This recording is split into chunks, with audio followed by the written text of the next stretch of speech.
When you insert an object into a PowerPoint slide, PowerPoint creates a graphic link to the object. HTML files are objects supported in PowerPoint, so you can use the insert object to function link to a web page document on your hard drive. To do this, first you must run your Microsoft PowerPoint and open the presentation to which you want to add the HTML object. Browse the slide that you want, then click on the Insert tab on the ribbon, and then click on the object icon.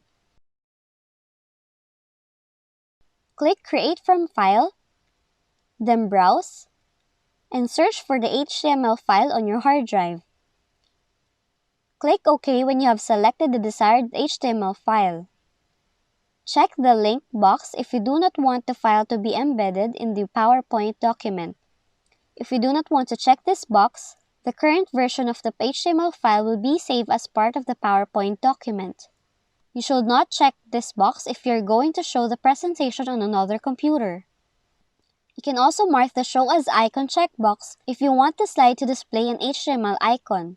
If you don't want to check this box, an image of the HTML file will be seen in your presentation.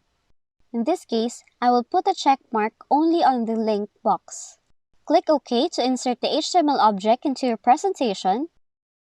You may click on the HTML object icon or thumbnail preview, and then click and drag the corner handles of the image to resize it to your liking. Now, when you right-click, you would see the link document object that you can click and open the link of the object.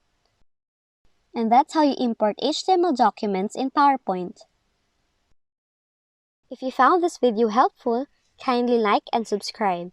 You may also click and turn on the notification bell so you can be notified from whenever we release new videos.